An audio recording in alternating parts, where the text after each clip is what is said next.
അതെ, നമുക്കിന്നൊരു അടിപൊളി റെസിപ്പി ഉണ്ടാക്കിയല്ലോ. നല്ല ചൂട് നെയ്ച്ചോറും അല്ലെങ്കിൽ നല്ല ചൂട് പൊറോട്ട ആയാലും മതി കേട്ടോ. നല്ല കട്ടിയുള്ള നല്ല കറ് കറുത്ത നല്ല നാടൻ വെളിച്ചെണ്ണയിൽ ഉണ്ടാക്കിയെടുത്ത ഒരു ബീഫ് റോസ്റ്റ് ഉണ്ടാക്കിയാലോ.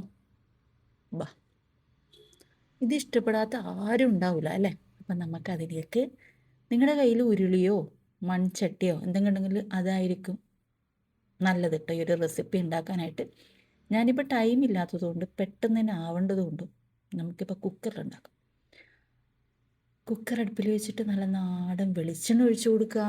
അതിലേക്ക് ഉലുവയും പെരിഞ്ചീരകവും ഇട്ട് നന്നായിട്ട് പൊട്ടിയതിന് ശേഷം ഇഞ്ചി വെളുത്തുള്ളി ചതച്ചത് അതും കൂടി ഇട്ട് കൊടുത്തിട്ട് അതൊന്ന് മൂത്ത് വരുമ്പോഴത്തേക്ക് നമുക്ക് ഉള്ളിയും സവാളയും കൂടെ ഒരുമിച്ച് ജസ്റ്റ് ഒന്ന് ക്രഷ് ചെയ്തെടുത്തിട്ട് അതും കൂടി ഇടാം.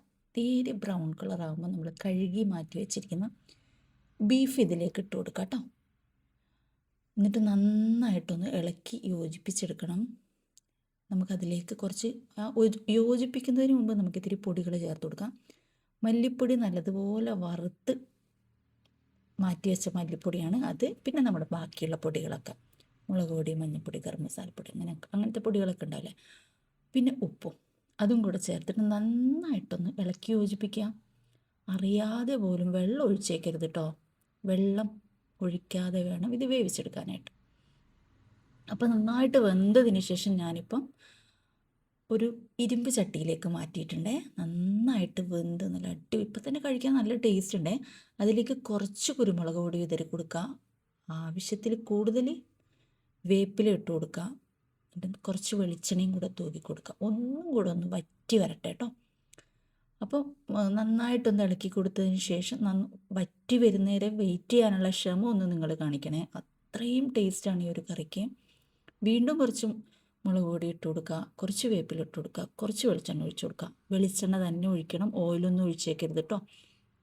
എന്നിട്ട് പിന്നെ ടേസ്റ്റ് ഇല്ല എന്ന് പറയരുത്. വെളിച്ചെണ്ണയ്ക്ക് വെളിച്ചെണ്ണ തന്നെ ഒഴിക്കണം. നന്നായിട്ടൊന്ന് വറ്റി വരട്ടെ. നമുക്ക് നെയ്ച്ചോറിൻ്റെ കൂടെ കഴിക്കാം കേട്ടോ. അപ്പോൾ നിങ്ങൾ പൊറോട്ടയാണ് ഉള്ളതെങ്കിൽ നെയ്ച്ചോറിനേക്കാളും കൂടുതൽ പൊറോട്ട ആയിരിക്കും നല്ലത്.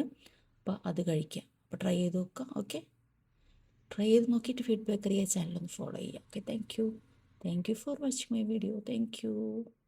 നല്ലതുപോലെ ഒന്ന് കഴിച്ചു നോക്കട്ടെ കേട്ടോ. അപ്പോൾ ട്രൈ ചെയ്ത് നോക്കാൻ മറന്നു പോകരുതേ.